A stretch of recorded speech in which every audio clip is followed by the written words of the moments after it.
Bayangkan, kamu bangun jam 2 pagi, kamu nggak bisa gerak. Dan kamu melihat sosok hijau pucat di pojokan kamar kamu.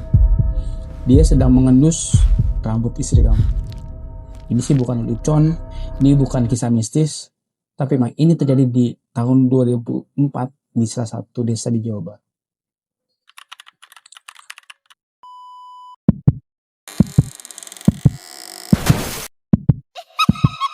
Kita semua pernah dengar namanya.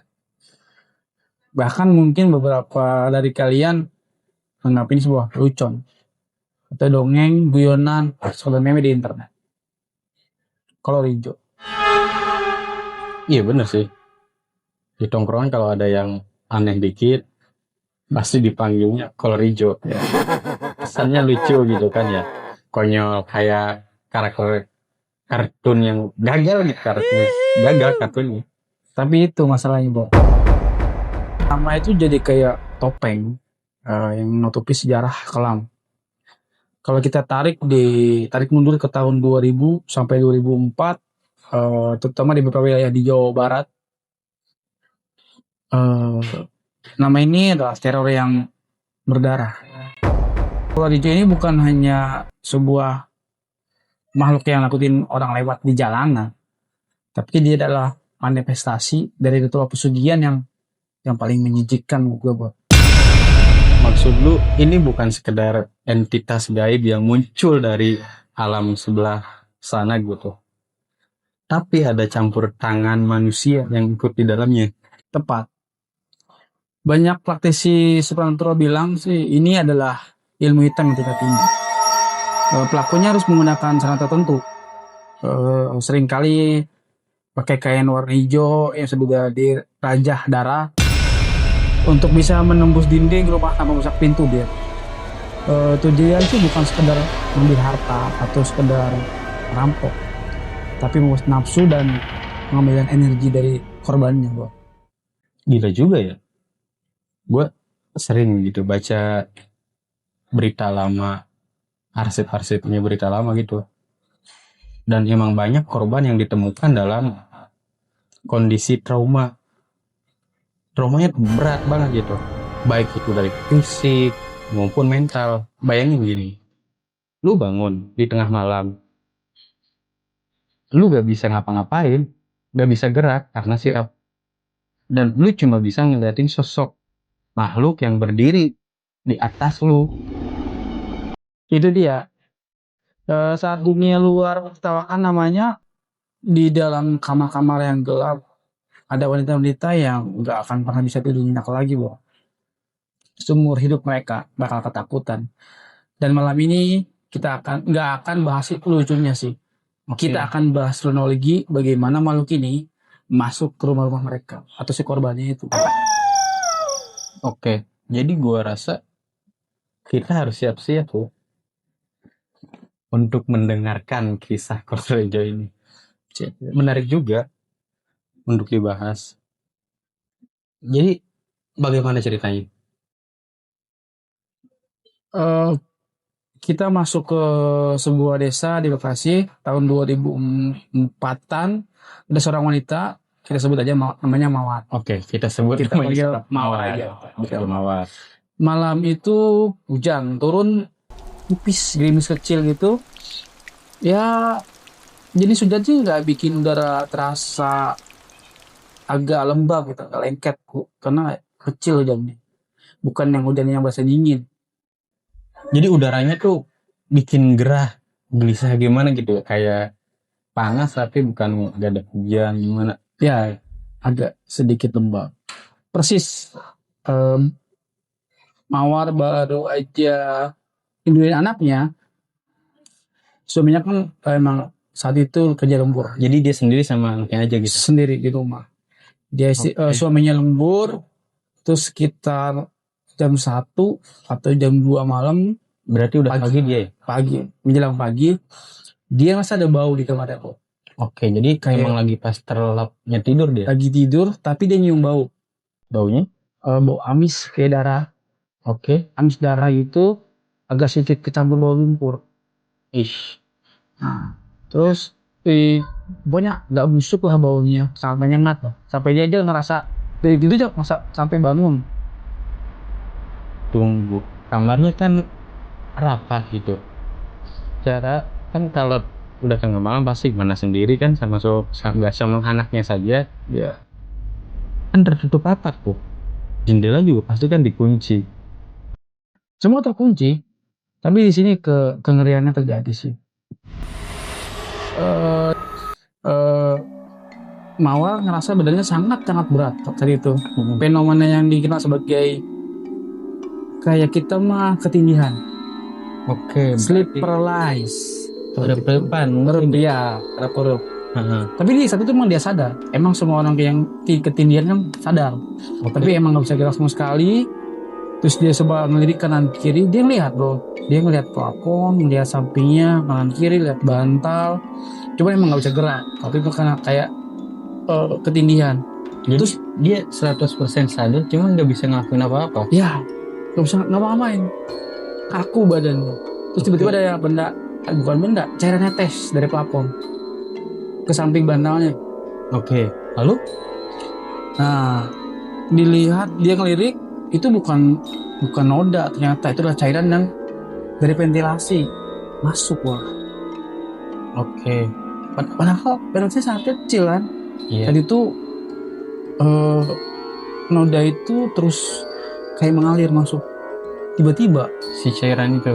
tiba-tiba si Mawarli sambil ngelirik si plafon itu, ngelirik ke ventilasi, ada tangan masuk. Wah, Ada tangan masuk. Oke. tangannya pucat, panjang, gede gitu, kukunya tajam-tajam. Oke.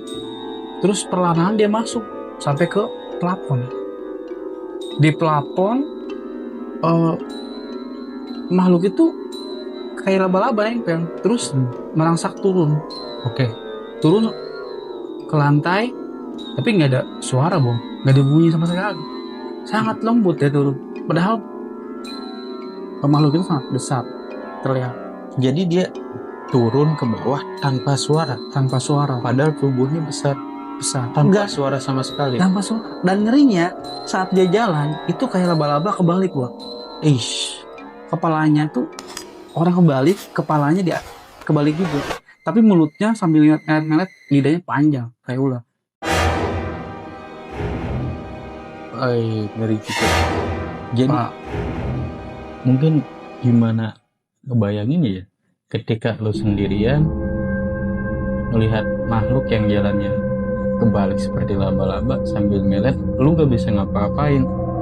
Sadis banget. Jadi itu tanpa suara sama sekali. sama sekali nggak ada suara, sangat-sangat soft. Dia turun dari atas. Mawar bilang sosok ini hanya memakai sehelai kain hijau usang di pinggangnya gitu. Mawar melihat mata kepalanya sendiri, dengan mata kepalanya itu makhluk itu emang merangkak dari lantai dengan posisi yang kayak gitu, terbalik, serem banget pokoknya. Terus sambil yang membuat orang trauma yaitu saat orang nggak bisa gerak dan makhluk itu tahu terus mendekat dan hanya melihat dari pojok kamar, seakan-akan makhluk itu emang sangat nikmatin ketakutan si Mawar ini, Bu. Oke, gue gak bisa bayangin sih gimana rasanya jadi mawar. Lu bangun, lu sadar, tapi lu cuma bisa nonton maut yang mendekati lu secara perlahan. Berhenti banget di sini. Gila sih. Terus Mawar cerita, dia pun terus ngeliatin makhluk sambil makhluk itu pun nggak mau bergerak sedikit pun dari pojok kamarnya. Lama-kelamaan sekitar 10 menit Mawar kedenger napas makhluk itu kayak makhluk yang tenggelam air, bro. Grup. Pokoknya orang kayak gimana sih kita makhluk yang terendam air, nah itu kayak makhluk air gitu, suara napasnya. Terus itu nggak lama kemudian saat Mawar ngelidik makhluk itu sambil mendengar napasnya, makhluk itu merangkak terus ke atas tempat tidurnya si Mawar. Dan dia berdiri tepat di atas si Mawar, dan emang Mawar kan nggak bisa bergerak saat itu. Jadi berada tepat di atas tubuhnya mawar. Di atas tubuhnya Mawar tepat.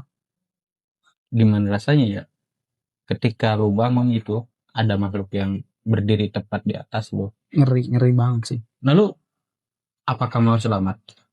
Dia selamat secara fisik, tapi emang Oke. mental nggak mungkin bisa dipungkiri. Karena saat itu lampu luar pecah. Oh. Lampu luar pecah. Suaranya keras sampai bikin makhluk itu kaget. Dan Mawar melihat makhluk itu lari lewat ventilasi yang dia masuk. Oke. Langsung menghilang sekejap mata. Langsung tampil Mawar setengah sadar melihat makhluk itu lari lewat jendela tadi. Ventilasi bukan jendela. Oke. Terus? Setelah itu dan paginya Mawar sadar dan ada bekas luka di tangan. Bukan luka sih, kayak bekas pukulan, tapi emang nggak kayak benda pukul, benda-benda tumpul gitu. Bekas itu sampai berminggu-minggu gak hilang, Pak. Oke. Kayak orang bekas tanda orang kena pegang makhluk halus. Dipegang makhluk halus ya. Iya, betul. Kayak gitu, Cam. Pokoknya kalau lebam-lebam dan itu pun nggak hilang berminggu-minggu. Oke, jadi setelah dipegang sama makhluk halus itu jadi lebam. Lebam, biru-biru. Itu jadi bertanda bahwa itu bukan hanya cerita, tapi emang kejadian yang nyata. Oke, lumayan ngeri juga sih, karena ketika lu sadar, lu ngelihat makhluk gitu kan, mendekati lu terus, lalu lu pun gak bisa ngapa-ngapain. Jujur, setelah dengar analisis tadi, cerita tadi, gue jadi lebih takut sama manusia yang bermain dengan hal-hal kayak gitu Ya, daripada sama setannya sendiri. Karena kalau manusia punya ambisi, mereka gak punya batas, ya, tanpa batas mereka. betul. Eh, persis sih. Persis kesimpulan yang kita ambil malam ini adalah kalau Rijo mungkin sudah jarang didengar atau dibicarain orang lagi sekarang kan. Tapi dalam dunia mistis ilmu itu nggak akan pernah hilang, buat. Dia cuma tidur atau Oke. mungkin berpindah tangan, berpindah orang aja. Oke. Tunggu. Jadi maksud lu sampai detik ini masih ada yang mempraktikkan ajian ini? Betul. Selama masih ada orang yang haus kekuasaan, haus ketenaran, haus harta, nafsu secara instan, terus macam itu nggak bakal hilang, selalu ada. Mungkin namanya bukan lagi kolor hijau saat ini. Mungkin keluar dulu. Mungkin karena kan tidak udah modern. Oke, mungkin keluar bolong. Iya, mungkin dia udah beradaptasi dong Oke. dengan modernisasi. Tapi satu hal yang emang nggak bakal hilang kan, bakal tetap sama. Cara mereka masuk loh. Oke. Sebelum kita tutup, buat teman-teman yang lagi dengerin di rumah sendirian, nonton sendirian, nah mungkin ada pesan atau mungkin cara lama untuk berjaga-jaga, bagaimana caranya? Jangan biarkan ada lubang ventilasi yang tanpa penghalang, bro. Jadi pakai penghalang besi atau bambu kuning. Oke. Kalau bisa pakai ram-ramat Kawat ya. yang kawat. Jadi jangan biarin ventilasi blong aja buka. Dan satu lagi nih, kalau malam ini kamu mencium bau amis, bau lumpur yang tiba-tiba muncul di kamar kamu nih, kamu lagi sendiri, gak ada apa-apa kan? Jangan langsung buka mata, pura-pura tidur. Kenapa? Karena kalau kamu sadar, dia nggak akan cuma berdiri pojok ruangan. Oke. Gua rasa cukup ya mungkin untuk malam ini. Berat juga, Bor. Jadi ketika lu ada di tempat tidur, terus lu ngecium bau amis darah, bau lumpur, lu gak bisa tidur. Ngebayangin dia. Bagaimana ketika dia ada di Ya. pojokan ruangan tuh. Ya, Ngeri juga. bawahnya remin mukanya. Oke, mungkin gua rasa cukup sekian, Bor ya. Ya. Oke, gua Bor. Gua Ali, tetap waspada karena kegelapan nggak akan pernah benar-benar kosong. Dan sampai jumpa di episode berikutnya. Ciao. Oke.